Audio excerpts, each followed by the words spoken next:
त्रिकोणाची एकरूपता, कॉन्ग्रुअन्स of a triangle. तर त्याआधी आपण दोन रेषाखंड किंवा दोन सेगमेंट हे एकरूप आहेत, कॉन्ग्रुएंट आहेत, हे कशावरून ठरवतो?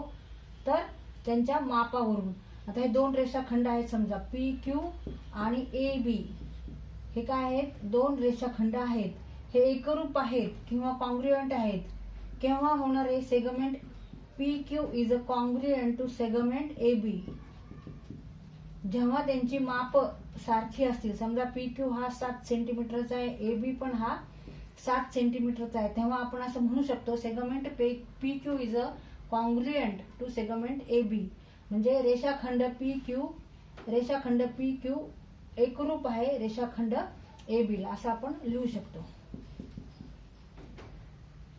नुसतं असं जरी लिहिलं तरी चालतं. P Q is a congruent to A बी.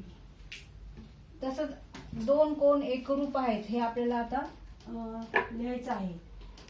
तर समजा हा कोण आहे आणि हा दुसरा कोण आहे, पी क्यू आर आणि ए बी सी. आता इथे अँगल तयार झालाय, कोण तयार झालाय.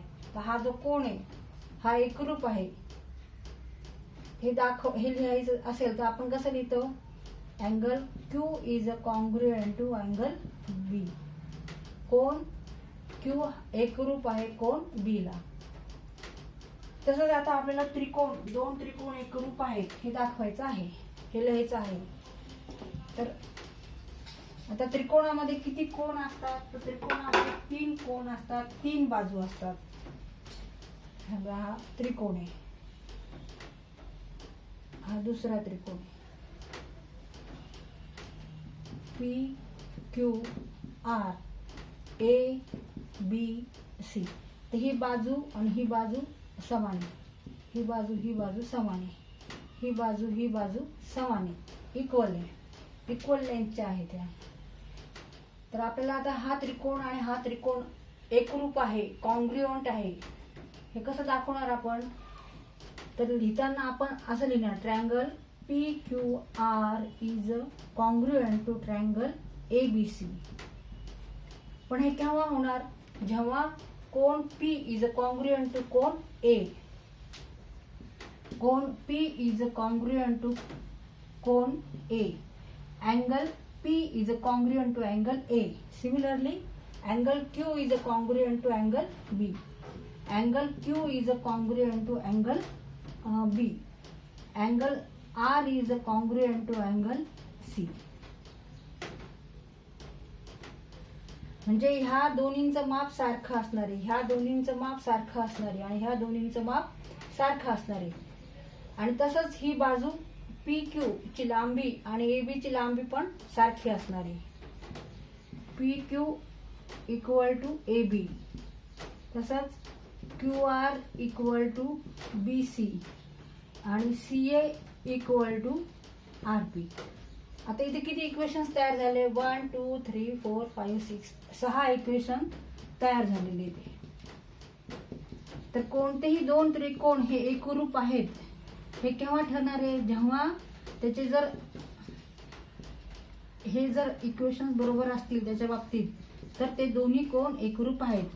पण आपल्याला फक्त त्रिकोण दिलाय कोणताही आणि तो कॉन्ग्रुएंट आहे का नाही हे आपल्याला विचारले आणि त्याच्यापैकी ह्या 6 इक्वेशन पैकी आपल्याला फक्त 3च इक्वेशन माहिती. समजा ही आणि ही साइड सारखी आहे, ही आणि ही साइड सारखी आहे, आणि आपल्याला हा कोण दिलाय, हे कॉन्ग्रुएंट सांगितलं समजा.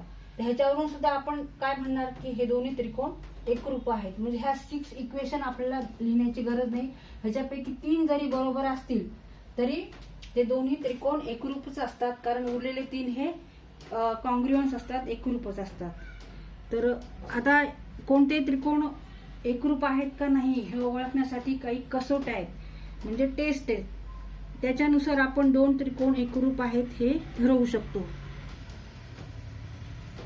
तर note that while examining the congruence of two triangles, we have to write their angles and sides in a specific order.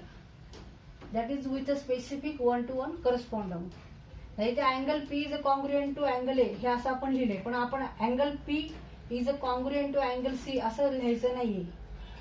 तर ते एका स्पेसिफिक ऑर्डर मध्येच आपल्याला हे कॉन्ग्रुएन्सी लिहावे लागणार आहे, एकरूपता लिहावे लागणार आहे.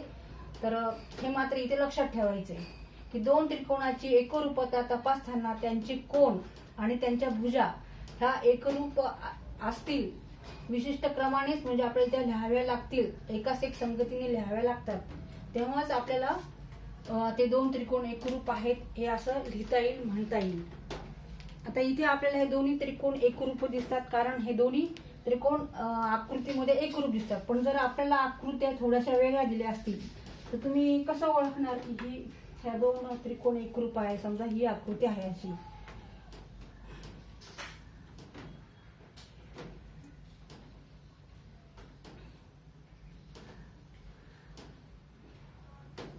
आणि अशी आकृती आहे समजा, तर हा त्रिकोण उलटा काढलाय. नाव देताना पी क्यू आर, तसं तिथं आपण नाव देऊ ए बी सी. आता इथे कॉन्ग्रुएन्सी दाखवायची, 1 to 1 करस्पॉन्डन्सनीच आपल्याला इक्वेशन्स लिहायचे. आता हे आपल्याला माहिती की दोन्ही त्रिकोण हे एकरूप आहेत, पण लिहिताना तुम्ही कसं लिहिणार हे एकरूप आहेत ते? तर परत आपल्याला इक्वेशन लिहायचे 6 इक्वेशन. इथे angle A is congruent to angle P, मग लिहिताना आपण काय लिहिणार? परत angle P is congruent to angle ए.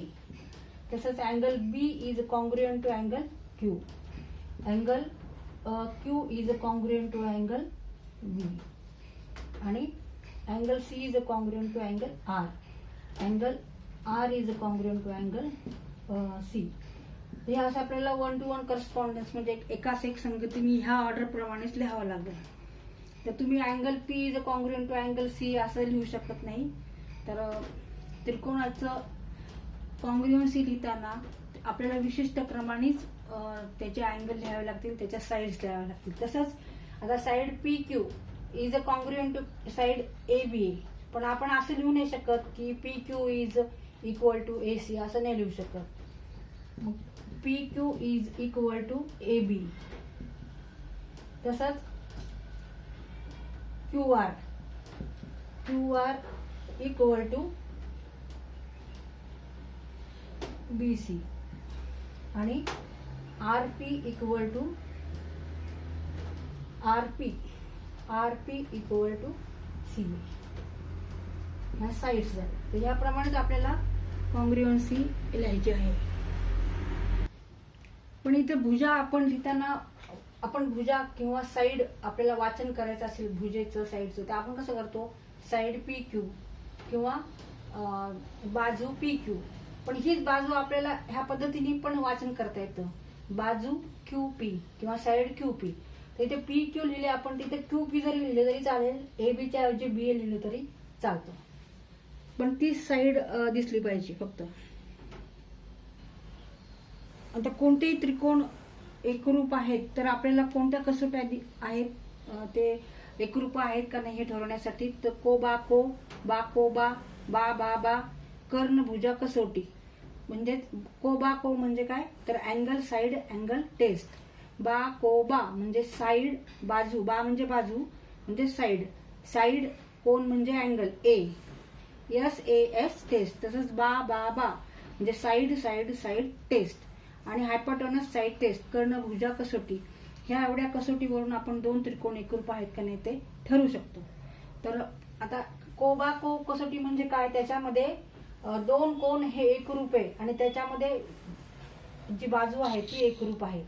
बा को बा कसोटीमध्ये काय? दोन बाजू एकरूप होते आणि त्याच्यामधला जो कोण आहे तो एकरूप आहे. तसंच बाबा कसोटी म्हणजे काय? त्याच्या तिन्ही बाजू तिन्ही साईड ह्या एकरूप आहेत, म्हणून ते दोन्ही त्रिकोण एकरूप आहेत. आणि कर्णभुज कसोटी ही केव्हा येणार आहे?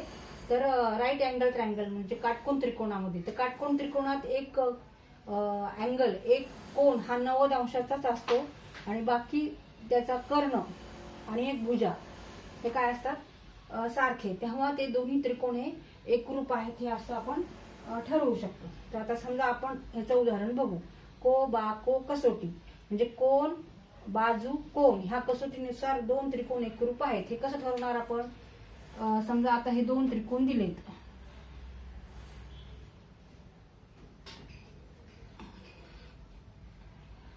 बाजू समजा हा कोण